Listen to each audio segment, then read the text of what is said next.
Today I'm going to tell you all about my experience playing Arizona Sunshine 2. Vertigo Games flew me out to Rotterdam Studios to be able to go out there and experience it for myself, and honestly, it did not disappoint. Well, in today's video I'm going to be upfront with you, I'm not able to show you any gameplay footage for this. Originally I was going to be able to, but things have shifted a little bit, and now I just wanted to still bring up this video and have a chat with you. This is something that I was kind of on the fence about, as I don't really like doing videos where I can't show you gameplay of things, but also I think there is something to be spoken about when it comes to this game, and I know a lot of people have questions, and I've had a lot of questions about this when I've done videos about upcoming games and stuff, so I did want to settle down some of those arguments and also let you know some of the good news that comes around with this game. I'm pretty damn excited for this, honestly. I was excited before I went and visited the studio, but now I've actually played it myself, I'm crazy excited. And for those of you that don't know, Arizona Sunshine 2 is the follow-on game from the first, and in this one you're going to be playing as a character with a good old friendly pet dog called Buddy. Now Buddy is going to be a huge focus of this game, and honestly it might just be the best companion animal I've ever had in any VR game, just because of the way things work, the way it looks, and honestly just everything to do with the interaction with this. It just works on such a deeper level than it ever has done with a companion pet in any other game. Now again, this is going to be set in a universe with zombies. Yes, zombies. I know we feel like we've already done that so many times in VR, but honestly, if you were to think of something like Dead Island 2, well then you would definitely be on the right track, as this game has a very similar vibe to it in the sense that you're in the apocalypse, but it's got a very light sense of humour, and on top of that you can craft insane weapons, go crazy with the zombies, and honestly it's just got that kind of vibe going for it. Not only that, but it looks like probably one of the best VR games looking wise that I have played in a hot frickin' minute. They have attention to detail in things that go way beyond most games that you experience in virtual reality.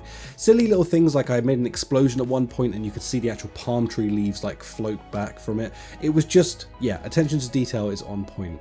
But to dive back into the beginning of this conversation, my experiences when I flew over there to play this game, I jumped in and honestly they had a test level for us that took around about 40 minutes to complete, and it was freaking dope. You get to go in there, experience the game for itself, get to use Buddy, and of course get to use a bunch of weapons with zombies. Now the first thing I want to really clear up pretty quickly is the first thing that caught my attention was the fact that the game actually doesn't look too dissimilar to the CGI trailers that we've seen out in the wild now. Of course I was playing on PC, but that still doesn't change the fact that this game actually is a fair representation of what we've seen so far, which is kind of insane.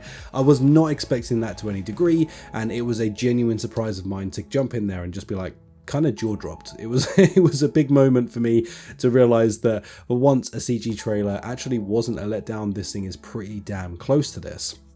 Now, if you want a comparison to this, if you've ever played something like After the Fall on a very high-end spec PC, it's kind of similar to that, but almost way better. Now, it's built on that engine, but the way that they kind of handled things in this, it feels very unique, and honestly the team of people that have worked on this have just worked crazy hard to make this look so damn good. The zombies can be dismembered in a bajillion different ways, and I mean a bajillion different ways. You can get incredibly inventive with them, from literally the grenade in the mouth to, you know, blowing various different parts of them off. Now the way that Buddy works is you can literally set him off to go and attack things for you. If you're swarmed, he'll attack stuff like on instinct, but you can also do some other cool things. Like there was a moment when we actually had like a trolley and we got to push the trolley along, got Buddy to jump into the trolley, and he goes along gnawing at people on the way past, and then you can just push him into the crowd as he jumps out and goes wild and starts taking down zombies for you. It's actually really cool when you need a second just to be able to reload your gun. You can do that. Buddy's taking someone down or holding them down for you so that you can go off and then finish them off. There was so much promise to this game. Honestly, in the little bit of time I got to play it, I was so excited to see that the physics of this were good, the gun handling is insanely good, the story parts of it were really handled incredibly well, and on top of that it just looked visually stunning. I've been really wanting something like Dead Island to come out for VR, and this feels like it. This feels like we're actually going to get that finally, and I'm really excited. I do want to add to the end of this as well that hopefully by the end of next month I'm going to be able to show you something to do with this game as well. Fingers crossed, as long as plans don't change. But of course, stick around the channel, smash that like button and subscribe if you want to see more of this. I will be covering this hopefully with the group of cool people that I managed to go visit this with very soon. So keep your eyes peeled for that. Catch you in the next one. Goodbye.